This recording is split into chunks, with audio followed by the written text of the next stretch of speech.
nous sommes les premiers à avoir le grade de supérieur, maman. Et parmi les 9, j'étais numéro 4. Quand nous avons commencé notre paroisse, Beulah Parish à Lagos, c'était une paroisse de jeunes. Je m'habillais simplement parce que je n'avais pas besoin de porter de grandes soutanes pour qu'on sache qui je suis. Mais quelques années après, j'ai réalisé que, au lieu de travailler toutes les onctions, et j'ai eu la grâce en décembre 1984, on aidait papa, j'étais membre du comité international. On arrangeait les gens pour les onctions. Et papa nous a appelés, toi, agenouillez-vous, je vous donne onction. En décembre, le 25 décembre 84. J'ai dit, papa, tu veux nous donner quel grade? Papa a dit non. Je vais vous donner onction pour pouvoir travailler. Alors, par la grâce de Dieu, j'ai tout reçu. Et je vous vois maintenant, vous fidèles de l'église du christianisme céleste, qui portait tant d'importance à notre tenue. Onction, c'est pour travailler. Mais nous ne prenons plus onction pour travailler. Onction, maintenant, c'est pour aller aux fêtes, pour qu'on me voie, pour qu'on me mette en première place, pour qu'on me donne bien à manger, pour que quand on donne Coca-Cola aux autres, on me donne Malt. Moi, je ne veux pas faire partie de ça. Onction, c'est pour pouvoir travailler. Qu'est-ce que nous faisons? Vous avez des évangélistes aujourd'hui qui ne peuvent même pas conduire le culte. Vous avez des dirigeants de notre église qui ne savent même pas nos cantiques. Ils ne connaissent rien. Ils portent de grandes soutanes, comme d'avant, au temps de Jésus-Christ. Mais ce n'est pas ça l'église, ce n'est pas ça notre église. Notre église a un système.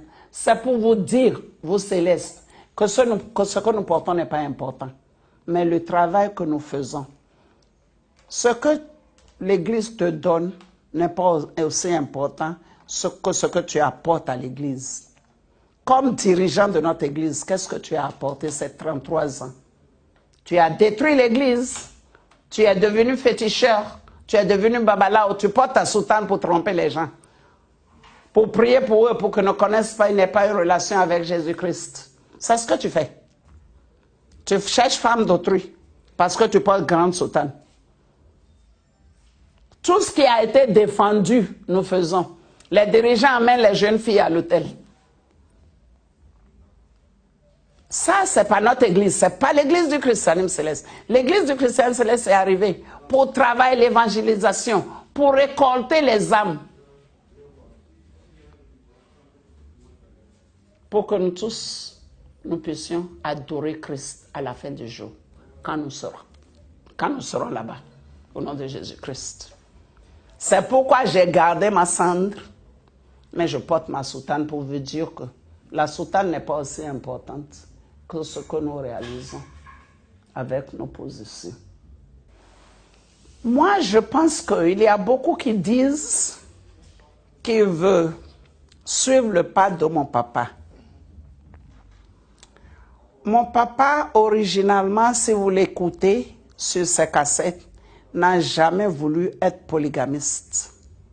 Il voulait se marier à une femme et une femme seule. Mais Dieu n'a pas voulu, parce que Dieu a un plan pour toutes choses. Dieu a voulu montrer au monde, ce que moi je comprends, qu'il fait ce qu'il veut, quand il veut, comme il le veut. Dieu a amené Papa Oshofa au monde. Papa Oshofa a voulu ne pas être polygamiste. Mais Dieu a fait de telle manière qu'il est devenu polygamiste et Dieu lui a donné notre église. Mais papa lui-même a dit, quand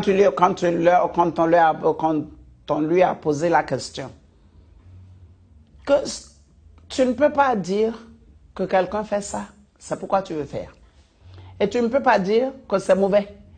Mais ce qui est important, c'est que si tu veux prendre 2 femmes, tu sois en position de t'occuper également des deux femmes. Ce que tu fais à la gauche, tu fais à la droite.